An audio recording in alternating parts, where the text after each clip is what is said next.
We have people from all over the country, and we have a lot of Canadians with us. I'm so very glad to have all of you from wherever you are. Um, I was wondering to myself last night, self, why did you schedule a preaching webinar the day after an election? And yet this morning I woke up really glad that I was going to be with you. So I hope you're glad to be virtually with others, and we're going to be starting with a devotional at the top of the hour because it's important for us to center our hearts in this time. So, friends, we are so vitally glad that you are offering in this time the support for your congregations that you are. I know that on top of feeling whatever you're feeling in these times about so many different things, that you are also caring for people who are carrying anxiety, grief, uncertainty. And so it's a really big task. If there was ever a time for us to practice self-differentiation, understanding what we carry ourselves and how we can be a support for others and not take on everyone else's anxiety, this is the time to do that. And so I am in prayer for you, especially preachers, every day. I want you to know that I understand that you are under incredible pressure right now because people are looking to you to bring a word every week.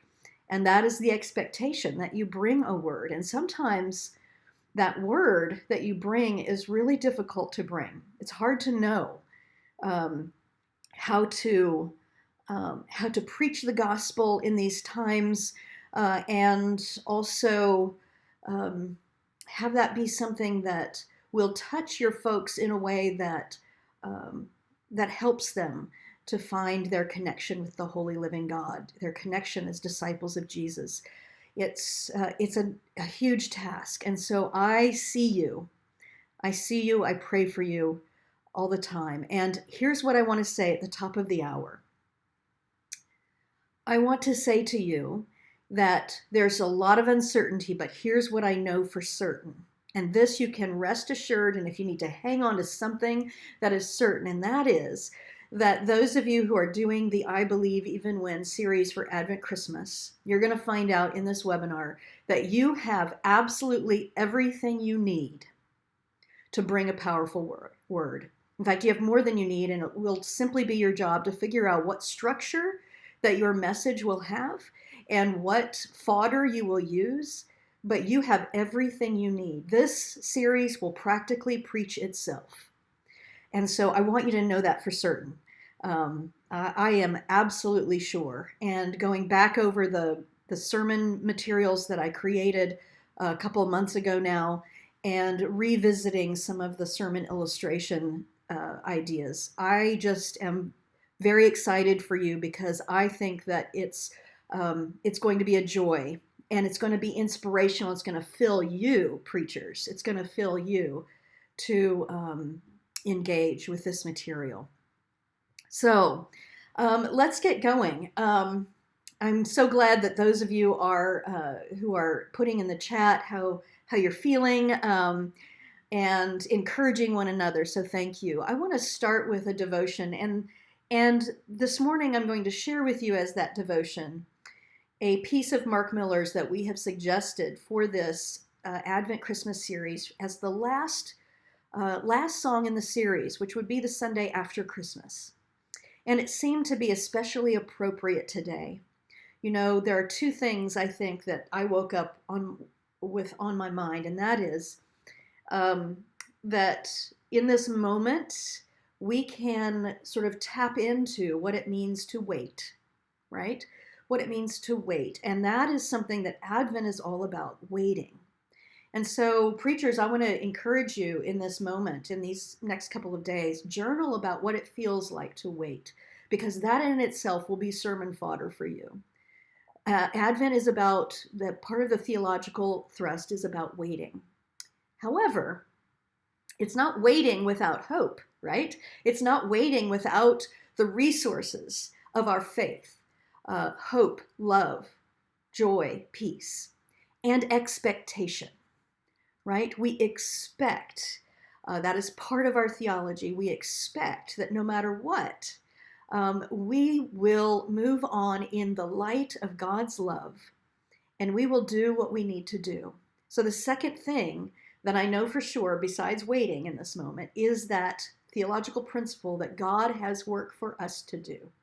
And that is the anthem of Mark Miller's that we suggest for the last Sunday of this series. We will be talking about love and hope and joy and peace.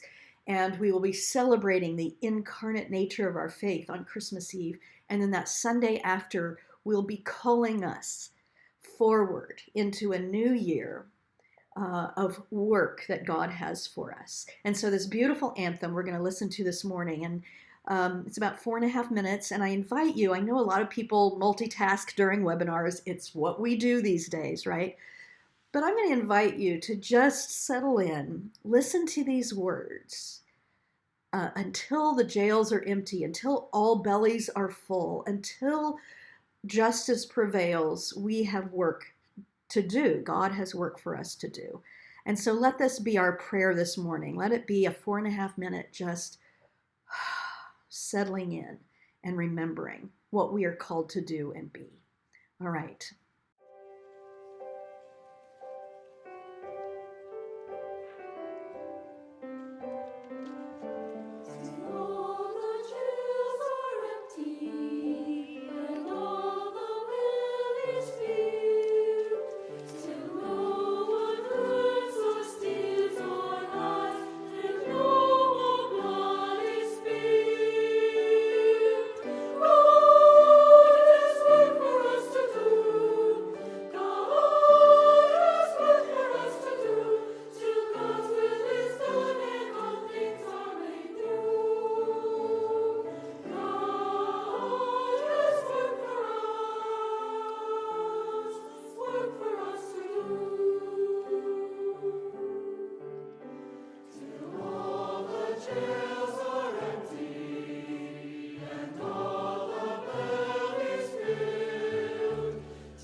So God has work for us to do, indeed.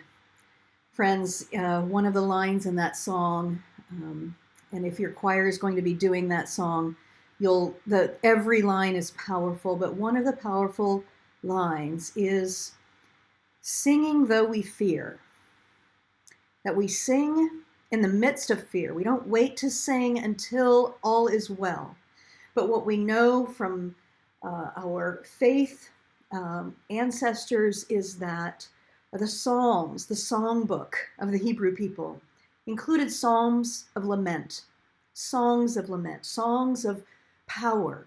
And that's really what this series is all about. Even though we won't be able to sing together in the same place, we're going to talk about the power of singing, the power of song, the power of music throughout history, so that when we can sing together again, we will do so with a power and a vigor and a love.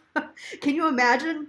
I was standing in an empty sanctuary the other night, and I thought about when again we will be together and we will be singing together, and how glorious that will be. I don't think we will ever take that for granted, ever again. So this series is about the power of music to help us understand in the midst of our fear, which comes from that fear of annihilation, that fear of being wiped out. And why else would we have hatred and division among ourselves, except that we are afraid that if we feel diminished, if someone else is more powerful, then we will be annihilated. We will be worthless. And our gospel says no. Our gospel, and in fact, the story of the birth of Jesus Christ, not a king on a horse, but a baby in a manger, says that power is found in the most unlikely, the lowliest of places. Mary's Magnificat.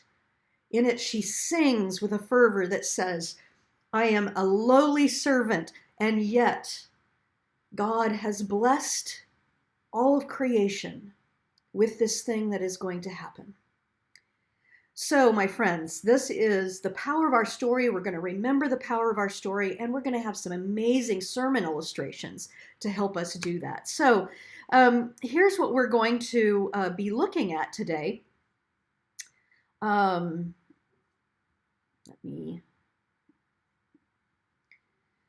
we're going to look at the sermon fodder for this series, and also dip into this film festival, which is the small group materials or individual reflections. We believe that we need to give you, and we have given you, both forms, and that is a form for a leader to lead a small group in reflection, but also some individual pages that you could just send out to your folks to do on their own, because we know in this time, even those who might come together for a small group cannot, and some may not have access to doing that. And so we have both of those things. And the reason why we're looking at these two things together is that the film festival can also serve as sermon illustrations.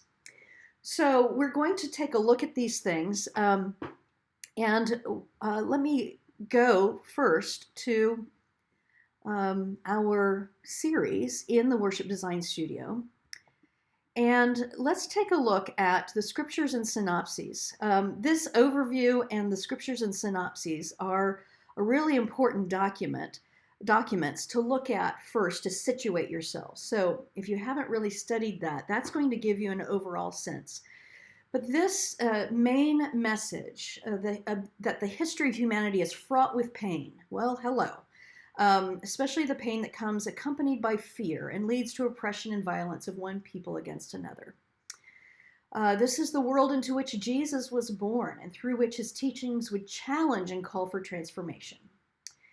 Our theme song, I believe, and the title of the series, I believe in the sun, even when the sun is not shining. It's based on an anonymous Jewish poet who wrote this in the midst of a deeply distressing, oppressive time in history.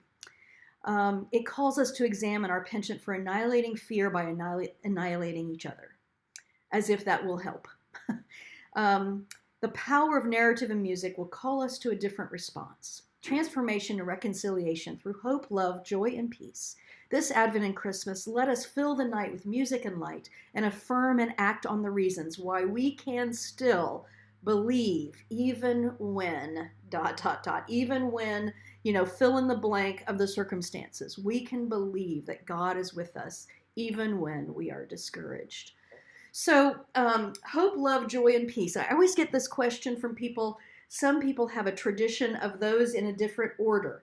And that is because there is no one canonical order. There are many orders of those four things out there. And so different churches have taken that on and stuck with a certain order.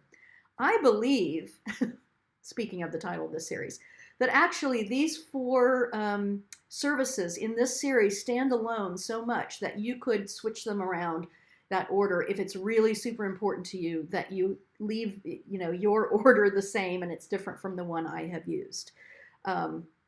So just wanted to, because I always get that question. So we speak of hope for tomorrow in Advent 1. We speak of daring right relationship. I believe in love in Advent 2. Ode to joy in Advent 3. I believe in God. Ode to joy. Advent 4. I believe in the light illuminating peace. And then Christmas Eve, I've called it I believe, we believe, we believe. So it goes from I believe to we believe even now. And then the Sunday after Christmas, believe this, the time has come. Oftentimes, the lectionary actually leads us to the slaughter of the innocents. But this year, and I followed that lead, even though this is not completely based, the scripture passages are not completely based on the RCL, but I did follow the lead. And it's more that moment of Jesus' ritual cleansing in the temple. Jesus' parents take him to the temple, and he is recognized by two people as this as the Savior. So that is the one after Christmas. So I highly suggest that you get the overall sense, if you haven't already, through that document. Now let's go to the sermon fodder document. And I want to encourage you, I could say a lot of the things that I wrote in here. I reread this. I wrote this, of course, in August, and was wondering whether by the time we got to November, December, whether what I had written would be applicable. I didn't know if we'd be coming out of the pandemic. I didn't know what would be happening with the election. We still don't know, but this holds true, what I have written. And what I say in here is that how do we preach into the grief and exhaustion in a season that has a lot of expectations, of excitement? All I can say is keep your eyes open. The Spirit will give us what we need. I truly believe that. You are going to be finding instances all along the way where the power of the message of this season is going to shine through. When we keep our eyes and our hearts open, we will see and know that which we are called to proclaim. And essentially what I say is that that's what happened to me in deciding what this series would be. I had so many people asking me, how are we going to get through Advent Christmas without music, without singing together? I heard it so many times that I finally said, okay, Spirit, I think you're knocking on the door with this one. And so I began to think about how could we not shy away from the music, not pretend that, we can't, that not singing together isn't happening, but how can we turn toward the music? And so I began to research instances in history when music was used in a powerful way to uplift people in difficult times and even to transform society. And so that is when I began to search for these documentaries that I am suggesting you use as case studies, as sermon illustrations that go along with our scripture passages. And as I began to watch these, I was so convinced that this could be such a powerful message, that this is the way that I went. I connected with Mark Miller, and he said yes, because Mark Miller is one of the most amazing composers of our day who is creating music that uplifts and transforms in the midst of difficulty. Now, friends, you have essentially 4 segments, 4 things that you could use as sermon fodder.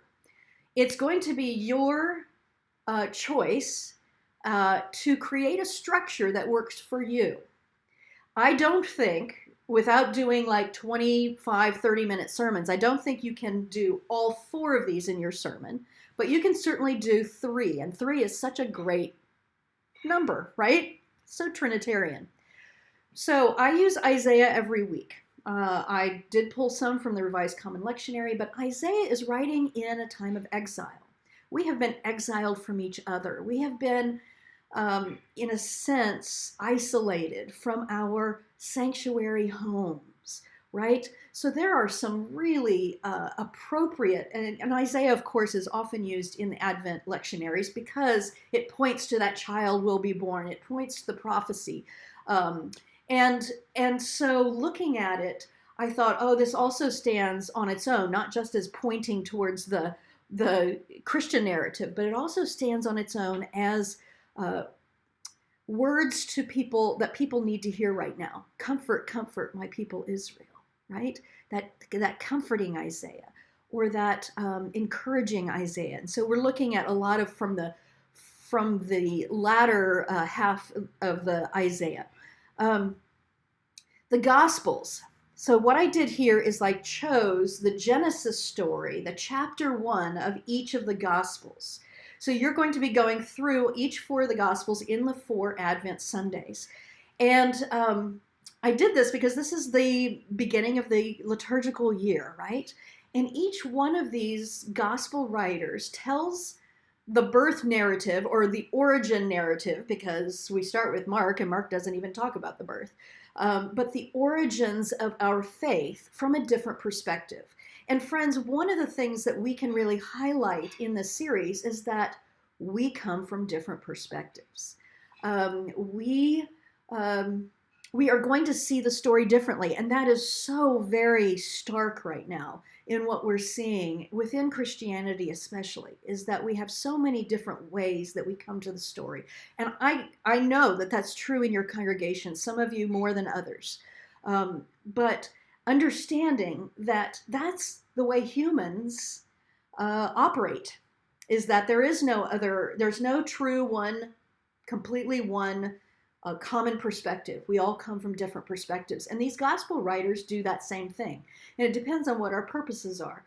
So looking at the gospels, you are going to go to your commentaries, go to the introductions to each one of the gospel. That's where you're going to get a lot of wonderful fodder for the purposes of the gospel writer. What time were they writing in? Why were they writing in that kind of voice? What was that? Now, I've put a link in here that goes to a website that's really good about doing these things, but pull those commentaries off your shelf or wherever you get them and read the introductions to each one of these gospels. That's where you're going to get some good fodder for that.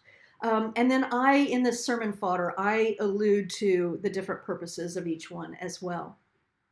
So what will we discover because of our context? That's what we ask every year. And that's what these gospel writers ask.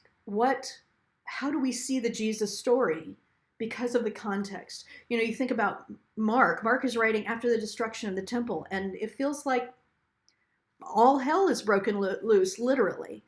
And Mark it's a very active, it's a short gospel. It gets right to the point. It doesn't even talk about the birth narrative. It just starts with Jesus, beginning of the ministry, and John saying, prepare the way, get ready, right? So this is immediately Mark is saying, you know what? It feels like there's destruction all around, and yet we must be prepared because God is making a new way.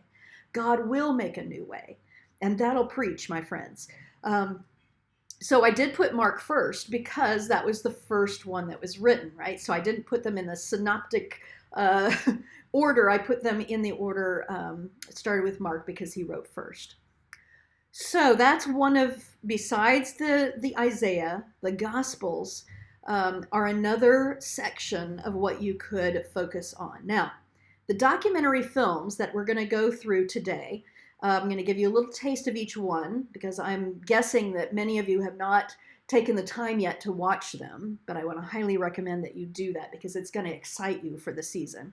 But the documentary films are another thing that you could use in your preaching. And these would serve as sort of case studies or sermon illustrations. They are each so incredibly rich that you might even just pull out one character, an example of one character, and the empowerment that they felt, or pull out some of the quotes that they said, because every documentary is rife with quotes that have to do with hope, love, peace, and joy. So those, and we're going to get into those in just a moment, but those will be powerful illustrations. Now, let me say a little bit about the use of material from those documentaries.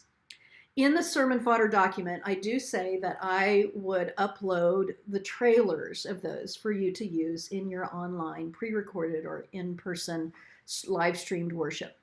I have written the producers of these films to ask permission for you to do that.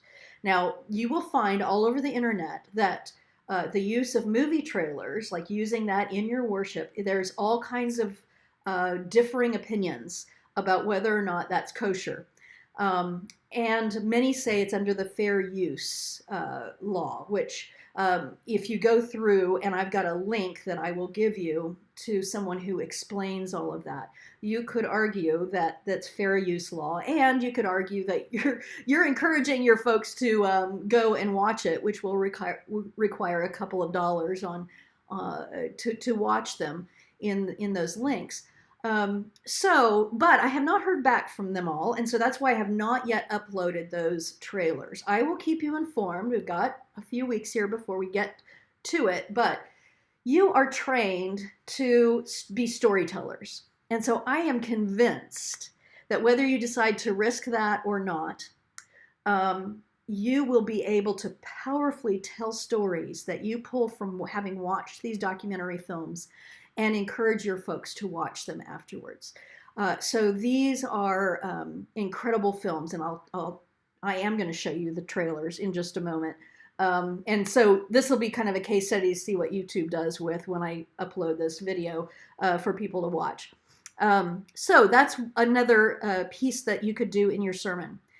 The other piece, the fourth piece, is the Carol of Resistance, which is our closing hymn for each one of the services. I had heard stories of a couple of carols, Christmas carols, that were written in times where they were commentaries for those who had ears to hear, commentaries on a particular time in history. O Holy Night was one that I had already heard the story of.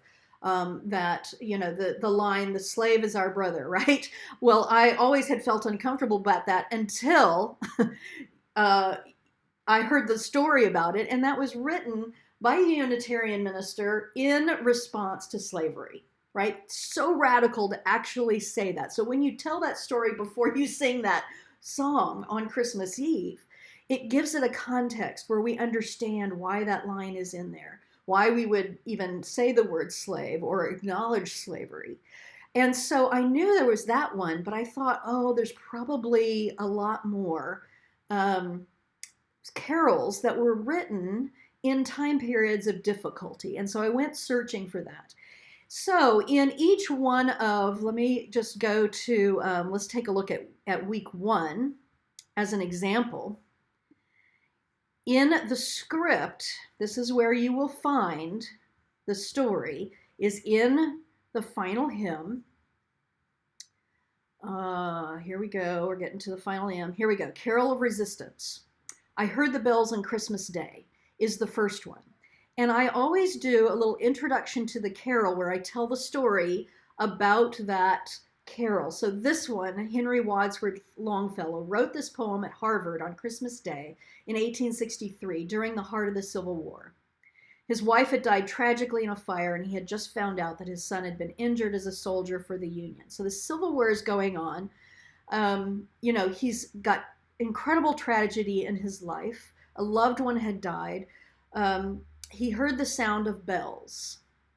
Now, I can I can hear the handbells, right? We have our handbell expert, Stephanie Rhodes, uh, has given us an example or a link to a handbell arrangement of this. So how wonderful would that be if you have handbells to feature that on this one? And began to write, spurred on by his sorrow at the state of humankind. Listen to this verse. And in despair I bowed my head. There is no peace on earth, I said. For hate is strong and mocks the song of peace on earth, goodwill to all. I can feel that in my bones. Can you? Yeah. And yet hope wins out. So this is Hope Sunday, right? So hope wins out as he pens the fourth verse. Then pealed the bells more loud and deep. God is not dead, nor doth not sleep. The wrong shall fail, the right prevail, with peace on earth, goodwill to all. So in the midst of that despair, he named it. There's that psalm of lament, right? He named the lament, and then he named the hope in the midst of it. And that is what our faith calls us to do. So what I say in this, you see in the red there, it says the following introduction can be offered in the sermon or at this moment. So you could choose, if you wanted to, instead of doing that introduction right before you sing it, you could choose to use that as part of your sermon fodder. So going back to that, the sermon fodder document, you could actually talk about that in your sermon. So you could do, let's say, you focus on the Gospels. You introduce the Gospel writer, the context in which they wrote, and then that particular pericope that is presented for that day. And you use some scene from the documentary film that you watched as a powerful example of hope in the midst of despair. Let's say we're on week 1. You encourage people to watch it. You say, we've sent you some reflection pages that you could use as a way to have that as a personal devotion, watching the film and have that as a personal devotion. Or we have small groups going, etc., whatever you want to do. And then you could talk about the Carol of Resistance. That, friends, if you're doing a 15-minute sermon, which I highly recommend in an online format, you've got plenty. You've got plenty. So you might do that. And the Isaiah really preaches itself. You just want to use that as a reading. You can allude to that, but I think that, picking 3 out of 4 of these is going to be plenty for your sermon. So if you decide not to use the documentary films at all, you don't think that's going to be as powerful for your folks, or it feels too complicated or what have you, certainly Isaiah Gospels and the Carol of Resistance, right? So any combination of these could work. That's why I say I am certain that you have all that you need. And especially if you watch these documentary films, I think you're going to find that you have the powerful message just oozing out of you. So friends, I'm going to take some questions about this in just a moment, but I want to show you that in this document, I put the synopsis. Let's see. Oh, well, yeah.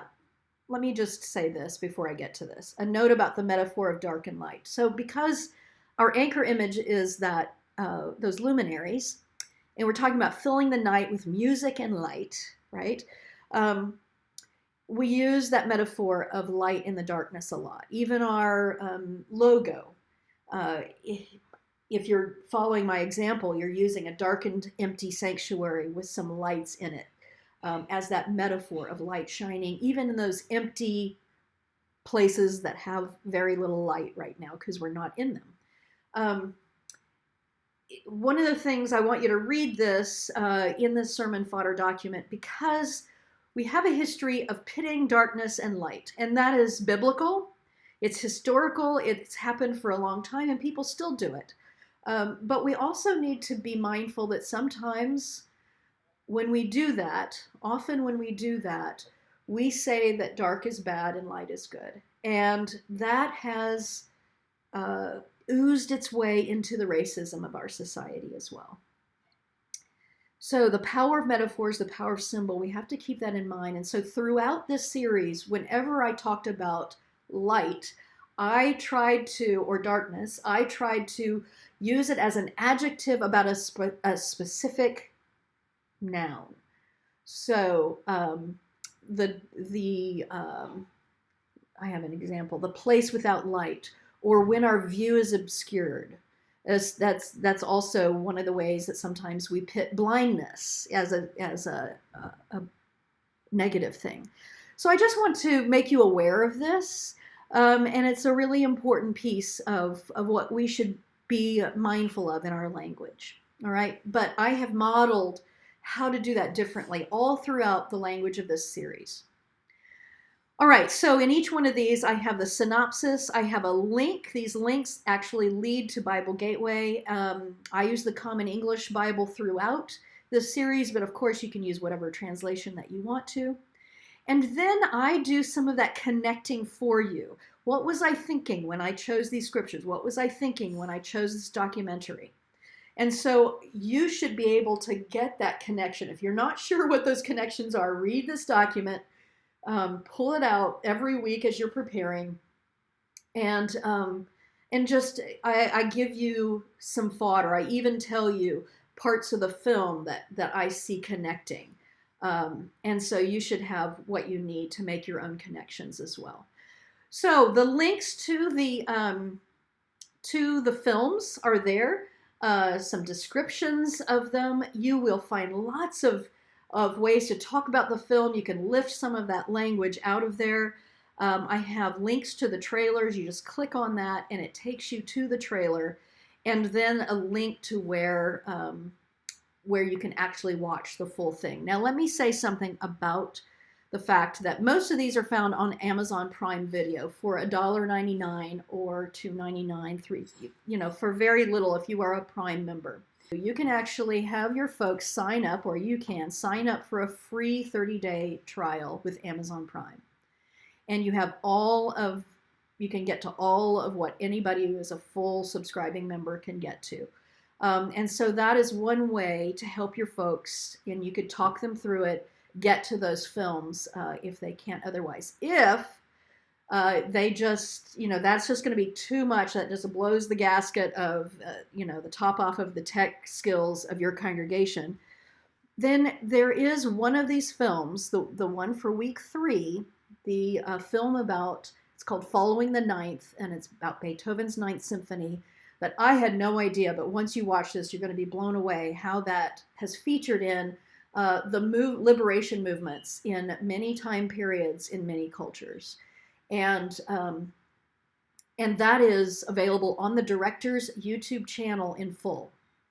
So you could just do one film at the beginning, invite people to watch that as an example so that they get into this. You could still use examples from all the films, but you could say, we're going to feature this one so that we can understand what we're talking about in terms of the power of music in our lives in difficult times. All right, so let's stop here. I'm going to share those. We're going to get into each one of those films in just a 3-minute clip, the sort of trailers on these, so that I can familiarize you in these documentaries. But before we do that, let me turn to Jenna and see what questions we might have along the way. Yeah, so we've had a few questions about some different subjects come up. One asking about some copyright issues with using certain things. So do we have permission to use such songs as I Heard the Bells on Christmas Day, or how might folks go about learning how to use that? So I chose all songs that are public domain for this series. Now there is one, and I'm trying to think which way, on week 4, I think it's week 4, it was, what is it, Jenna? It's Give Thanks? No, that's I'm talking about the Carols of Resistance. I'll have to look it up. There is one that is not public domain, so that is the only one that we would need to worry about, but the rest of them are public domain. So you should have no problem whatsoever. I'm about to find out which one that is, if I'm remembering that it's Advent 4. And if you cannot get the permission to use it, you could switch it out. Nope, it's not 4 because that's Go Tell It on the Mountain, and that is public domain. Maybe it's the Sunday after Christmas. Let's see. Hang on. Carols of Resistance. Do you hear what I hear? It is in Song Select. There's several contemporary settings. And so if you have CCLI streaming license, that's absolutely fine for that. So that is the only one that is not public domain. And so you should have no problem with all of the others. The one that Jenna mentioned is the, if you do a doxology, I have suggested that one, and that is also covered under CCLI. Awesome.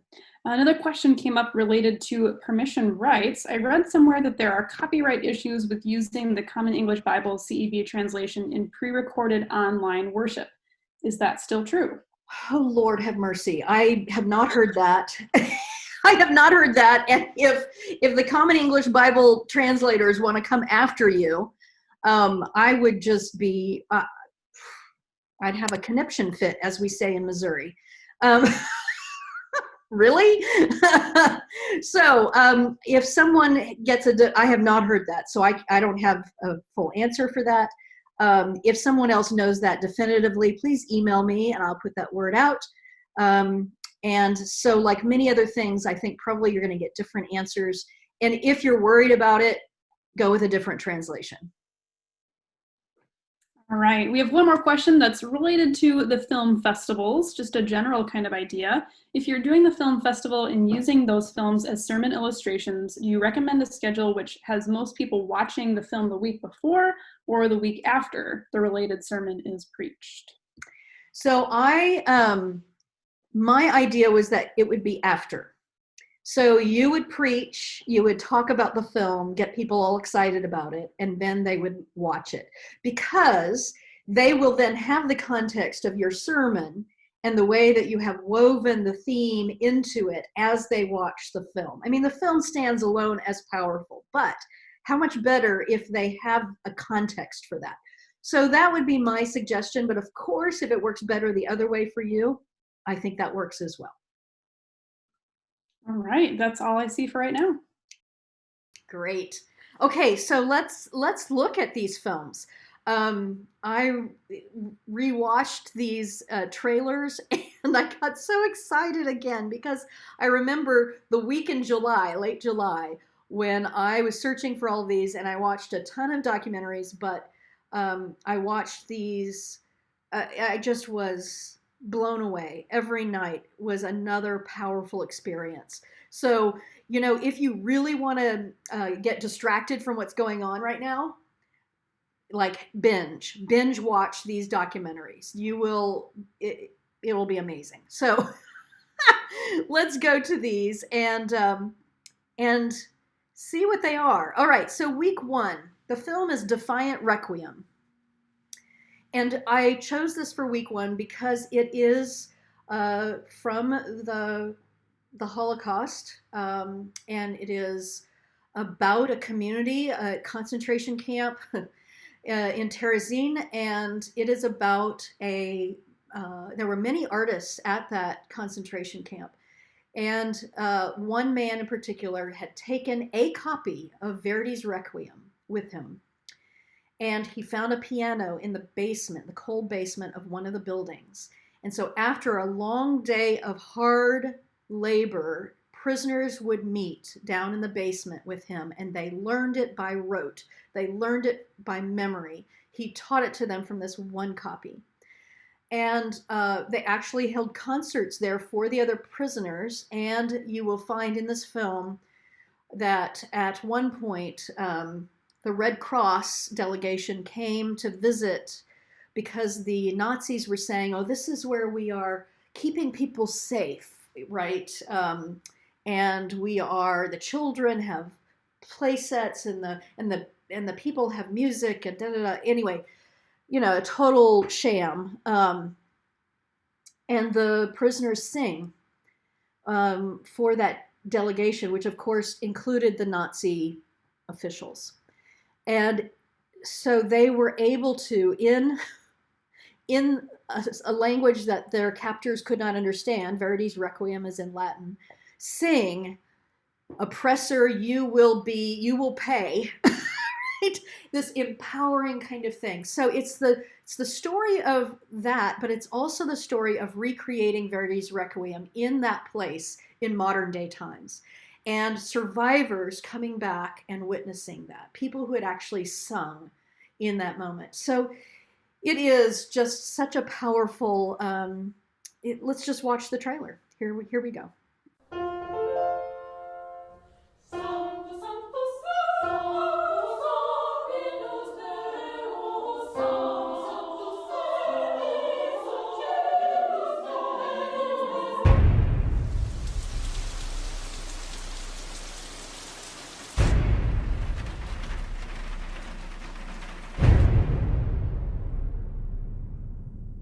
I went downstairs and there was a man sitting, and she just said, "I want to know, do all of you like to sing?"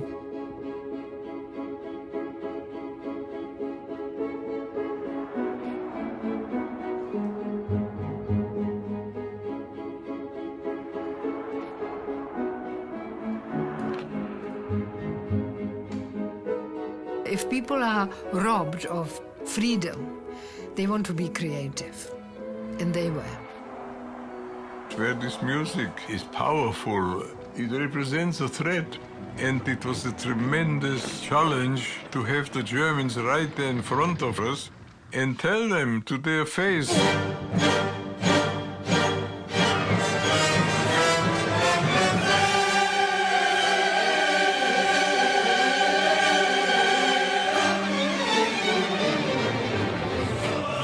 It was something which made us strong.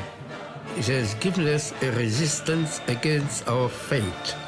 Doing a performance was not entertainment. It was a fight for life.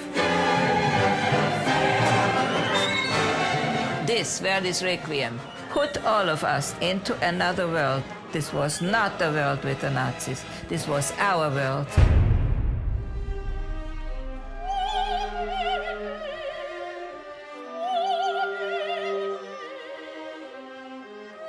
These were hours of pure joy, as much as you can call joy in camp.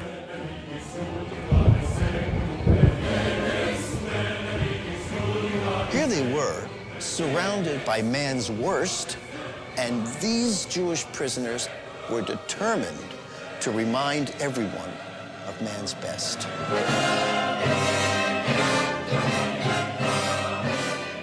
And I brought the Verdi here because I want to assure these people that we've heard them.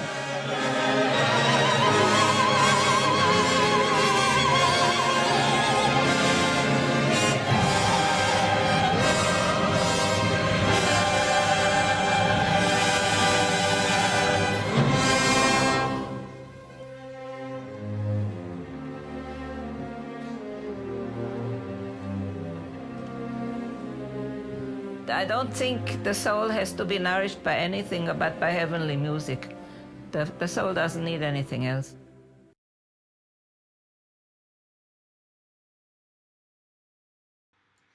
The soul nourished by heavenly music. Yeah. So very powerful, and a very powerful story of this conductor bringing that back, and his, he wanted people to know, we heard you, we hear you, we hear your story, and we honor your story. So hope in the midst of, most of the choir, as you can imagine, perished at that place. But when they sang, as you heard, they were not in that world, they were in their own world. And that gave them hope. So that's the first one. The week 2 is called Girls on the Wall, and it is a modern day story about a juvenile prison for women, for girls. And this is the week of love. And one of the things about this, and I write in here, please be advised that this film has very strong language, not so much in the trailer, but that you're going to see, but it has strong language in it. And what I encourage you to do, I thought long and hard about suggesting this one, but it's such an important story. What I encourage you to do is embrace the language as an act of deeper love and listening for greater understanding. Don't dismiss too soon. And actually, I think that is part of the message of this week, is that we too soon dismiss each other if we don't understand each other and if we don't agree. And that love is that courageous act of hanging in, learning more. And I will tell you that as you watch this film, the girls that are featured in it, you come to love them. At first, you're shocked by their crimes, but you come to love them. You come to hear the underlying stories out of which they came. You come to understand how they came to the place of acting out of violence, and you desire for them deep, deep love, the love that they so desperately crave. And it is a transformational experience to watch their transformation through creating a musical in the prison. And that's what this one is about. Let's watch the trailer. Actually, I stole several cars, but only got caught for one. I didn't do nothing, of course, as everybody says, but I cut her from her ear down her neck. I stabbed her in her back. She had to get 6 stitches. That is not nothing.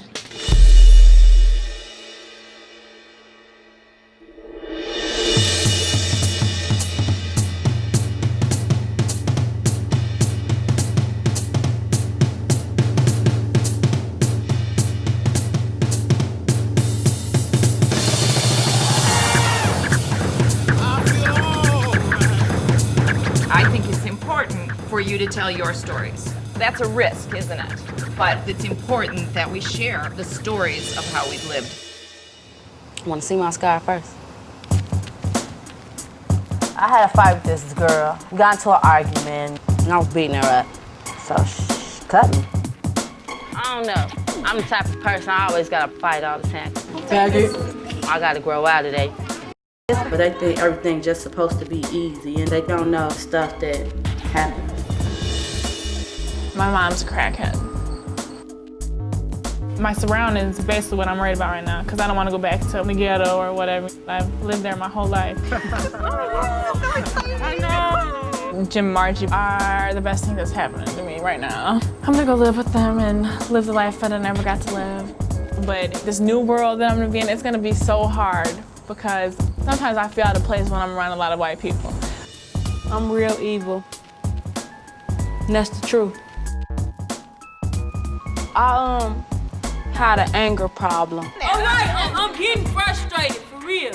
Okay, just do something quick so we can... I had this thing where you gonna give me respect. You gonna give me my respect. But when you come across people who disrespect you, I guess I lost it.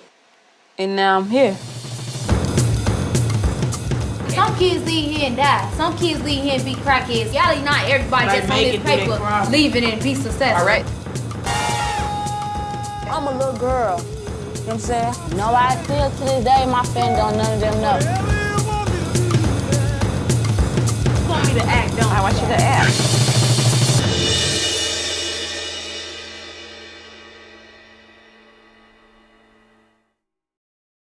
It's a powerful story, friends.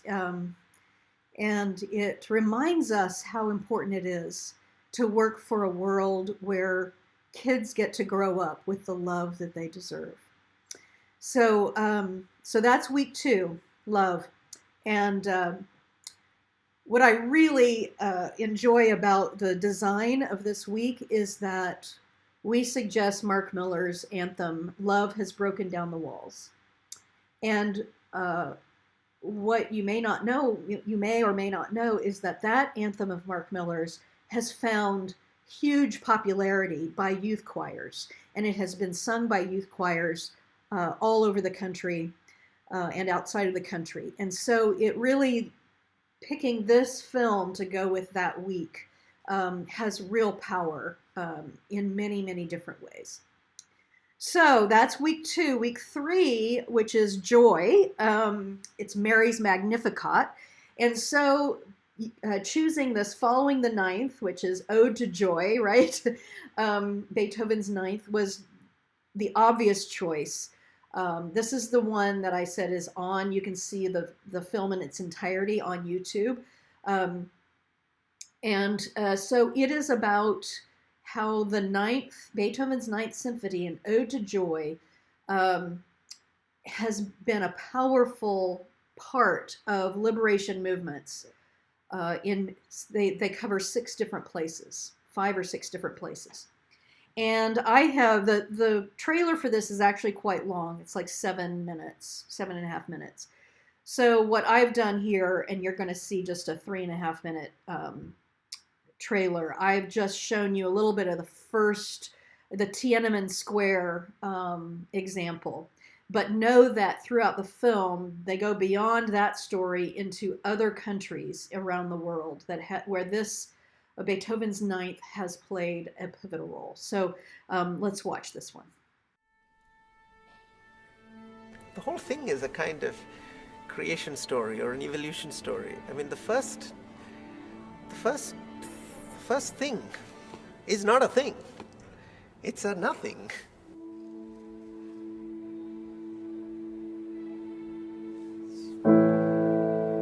What on earth is that?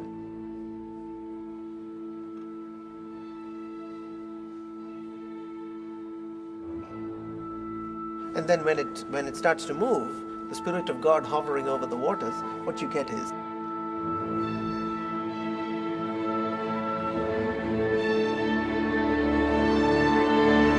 and then you have this cataclysmic event.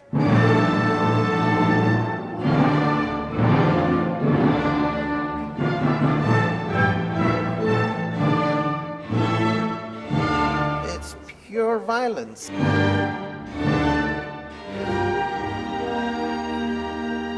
That is primordial violence. That is the Big Bang.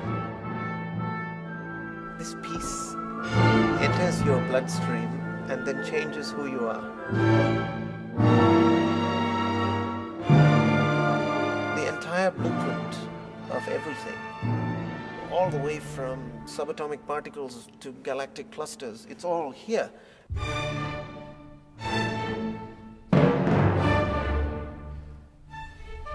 We demanded the government to hold a direct dialogue with us, students, to push the political reform.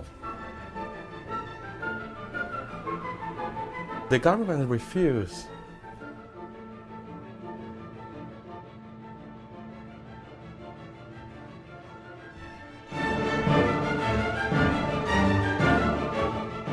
I set up the first broadcast station. I put the cassette of Beethoven live to cover the voice of the government system. There was a real transformation. It gave us a sense of hope, solidarity. All people become brothers. We just feel that, we were free at last. We regain our dignity as a human being. For me, that was a movement for hope.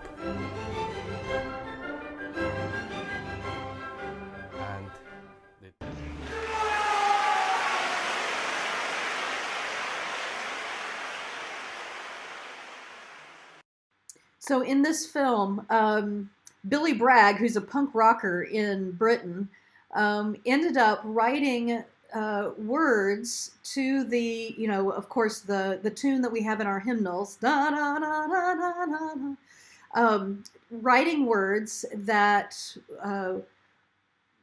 adapting what is in the Ninth Symphony, and it became a popular song.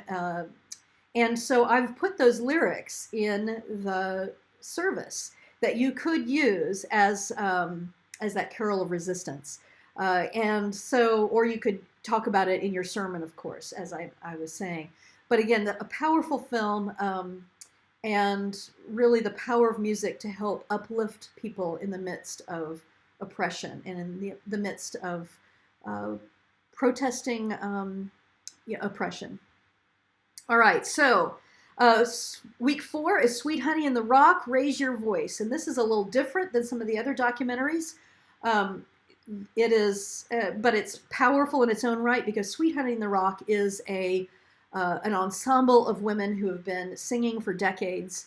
And they sing spirituals, they tell the story of spirituals, they sing their own music, and they talk about the power of music and singing together. Their concerts are amazing. I saw them decades ago, probably in the first decade of their existence, in a park in New York City when I was a young 20-something. And they have been spreading knowledge and the message of solidarity and the message of transformation for many, many years. And this is a documentary about them. And so you get lots of music in it. You get to hear lots of their singing. They're an a cappella group. There is no trailer for this documentary. I have looked high and low for it. So what you're going to see is simply a YouTube excerpt that lives on YouTube in the public domain. And so you're going to see a little bit of a song of theirs about freedom and peace. And the introduction of it will give you a little sense in the power of the way they talk about unity. You know, when we came into town, I noticed that there were children jumping up and down on the trampoline, and I saw people holding hands and walking the streets and just experiencing this beautiful, beautiful place. And I realized, you know, everywhere we go in the world, most people want the same thing. Is it pay, peace, love, peace? Standing for freedom, freedom till it comes. Standing for freedom, freedom till it comes. Standing for freedom, freedom till it comes. Standing for freedom, freedom till it comes. Standing for freedom, freedom till it comes. Standing for freedom, freedom till it comes. Standing for freedom, freedom till it comes. Standing for freedom, freedom till it comes. Standing for freedom, freedom till it comes. Standing for freedom, freedom till it comes. Standing for freedom, freedom till it comes. Standing for freedom, freedom till it comes. Standing for freedom, freedom till it comes. Standing for freedom, freedom till it comes. Standing for freedom, freedom till it comes. Standing for freedom, freedom till it comes. Standing for freedom, peace on earth and standing for freedom, freedom till it comes. Standing for freedom, word I speak will restore peace again till it comes. Let there be peace on earth, let the moment be now, when every man and woman understands their power. Let there be peace. Let there be peace. Let there be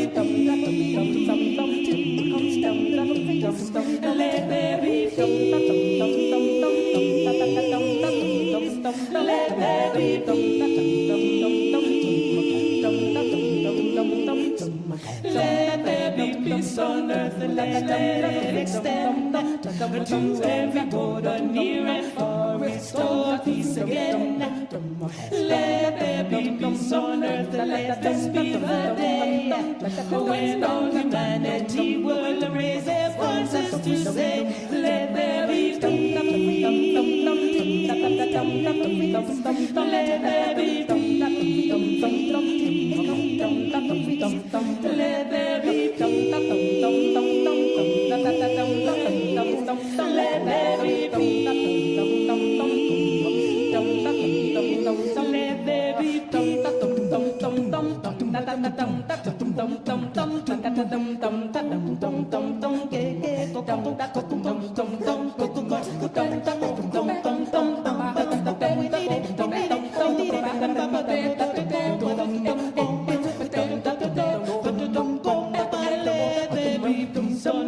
And let it extend to every border, near and far, restore peace again. Let there be peace on earth, let this be the day when all humanity will raise their voices and say, let there be peace. Sing with us, let there be So the women of Sweet Honey in the Rock are not only, as you can tell, incredibly talented musicians, but they are historians, they are motivational speakers, they are prophets.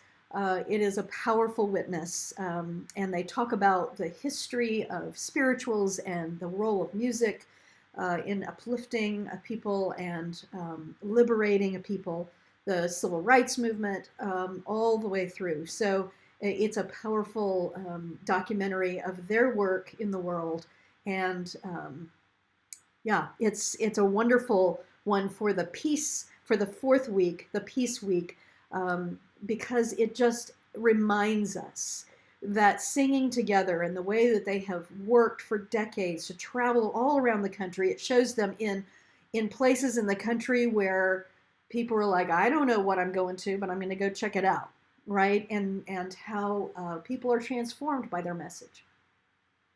So finally, the last one is week 5, so the Sunday after Christmas. And, like I said, you could put these in whatever order you want to. I specifically have put certain ones with certain weeks because I think they work well with the theme. I had not planned to have one for week 5. I thought, okay, just do the documentaries as an Advent endeavor. But when I saw this one, I found it late in the game. Someone suggested it to me, and I thought, I can't leave this out because this is probably one of the most powerful ones. They're all powerful. How can I compare? But the Singing Revolution, I'm just going to let it stand on its own because the trailer will tell you about it. But it is about the revolution in the Baltic states that were under Soviet rule and found their liberation, not through guns, violence, threats, but through singing. And I'll just tell you that every time I see the trailer, I get verklempt because it makes me think about the power of this film. So highly recommend that even if you don't use it with your folks, you watch it because it will move you.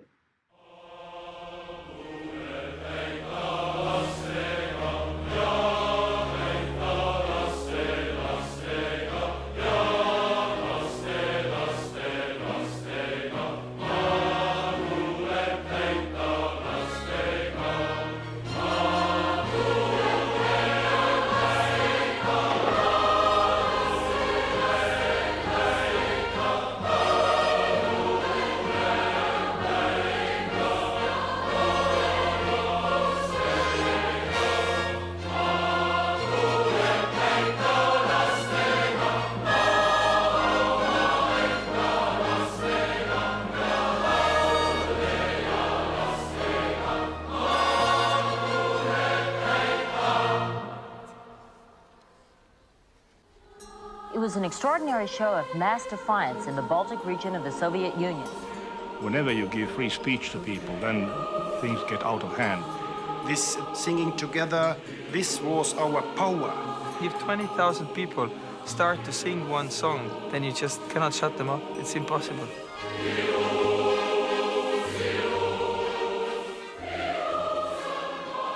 What role can singing play when a nation is faced with annihilation by its neighbors?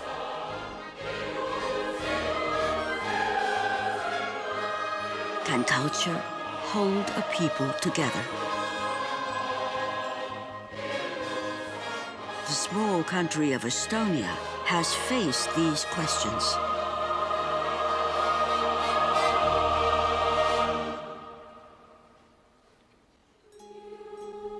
I think that to have freedom through singing was the most important thing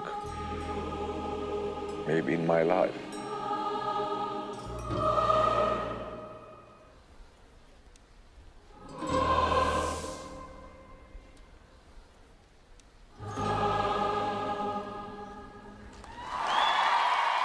This is the story of how culture saved a nation.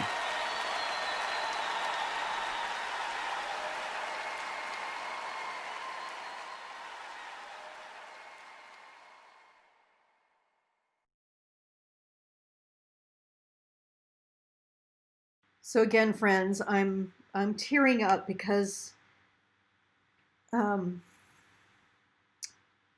this is the way that we can celebrate music in this time, even when we can't make music together like this. There will be a time when we make music together, and it will feel as powerful as that, because we have known what it's like not to be able to do that.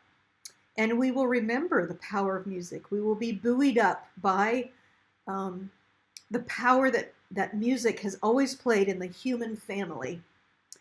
There is something that happens neurologically, which is part of my research, that literally syncs us up, that cuts across disagreements, that cuts across many things, and connects us in ways where we recognize our connection.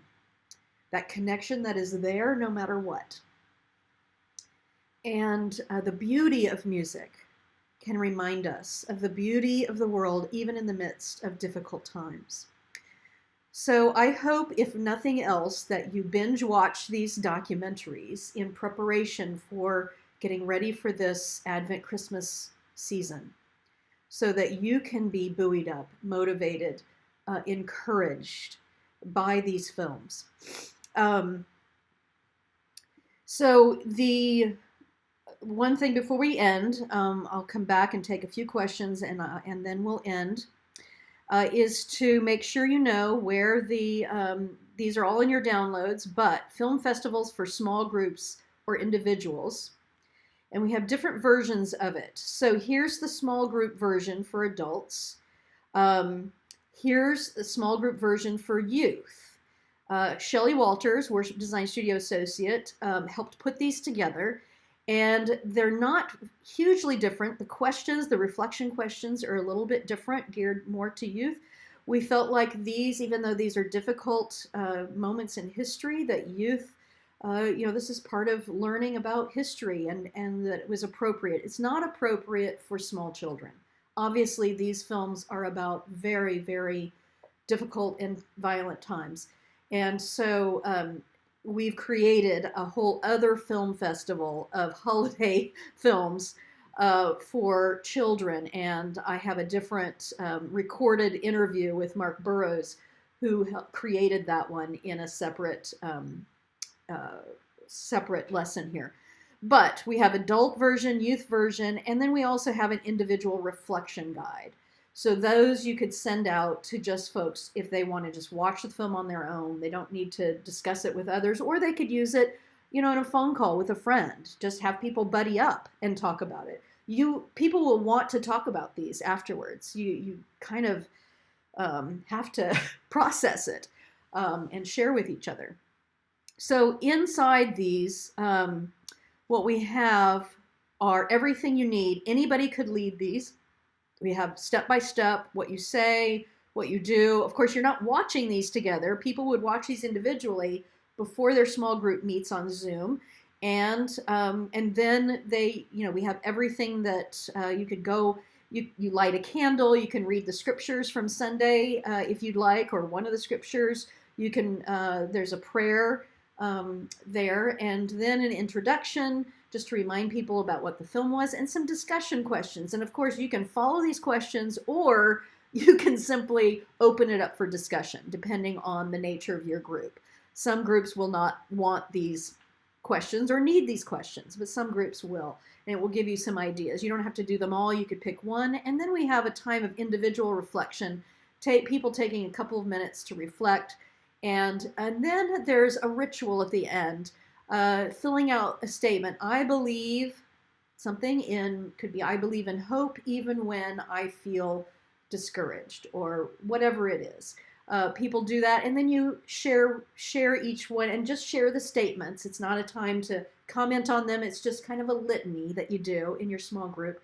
And then have maybe a moment of silence, and then a closing prayer. And this is actually a prayer from Sunday, so they will recognize that has to do with the theme. So it goes each week. You have everything you need to lead it. One of my ideas with this is that perhaps choir members, it's a good way because choirs don't have as much to do and prepare right now, and they are lovers of music. We know this. Maybe they could be hosts to small groups. They have everything they need to be the leaders of that. They could watch it beforehand so that they're really familiar with it. But that could be something that you invite your music, people who lead music in your congregation, whether that's choir or band or music director or what have you. So, friends, that is, again, I am certain that you have plenty for your sermon preparation and for sharing more deeply throughout the week with these extraordinary movies. And one of the things I thought about the movies is that, we're all binge watching things anyway, because we're not able to go out to parties. We're not going to be as socially busy.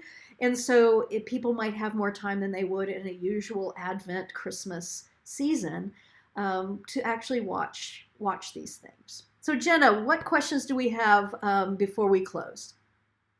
I don't see any other questions that came through. So if y'all want to get them in before we close, now is the time. Great. Well, I will look forward to reading the chat because I know that there's always great ideas and comments in the chat. So thank you so much for being on live and for your participation. And thank you for all of you who are watching the recording. Friends, my prayers are with you this day and throughout. Please know that already the activity feed on the website in the I Believe series is starting to get super active as you are beginning to prepare. So keep checking back there. And also know that on Thursdays, these 3 Thursdays in November, starting tomorrow, excluding, of course, the 4th one because that's Thanksgiving, but I'm going to be on Thursdays at 9 a.m. live in a meeting format, not a webinar format, so we'll all be on with our cameras, and that's a time to come on and just free for all, ask your questions, talk about your content, brainstorm with others, bring your problem that needs to be solved, and I'm going to be available every week on Thursday morning at 9 for that kind of interaction with you. And so I want you to know we've got people starting to send in their choir, virtual choir offerings. Had just someone send in today their practice tracks. So we have asked people to, if they create these things and would be willing to share them with other churches. So we'll be uploading that later today, and that's starting to roll in. So you are not alone in creating this series, and together we're going to make it through. People are starting to make their logos.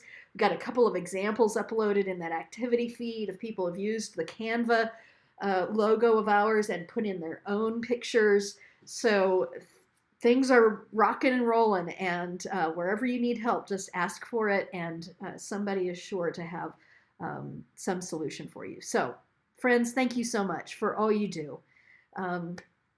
My prayers are with you, my blessing on you, that you may find unprecedented strength and motivation, and the words, the Spirit will fill you with the words that you need in the moment. And that your preparations will not be anxiety-filled, but be excited and ready to share with your folks the good news of the season, the good news that hope, love, joy, and peace are available always and already. We open ourselves to it in this time. Amen. Thank you. Bye-bye.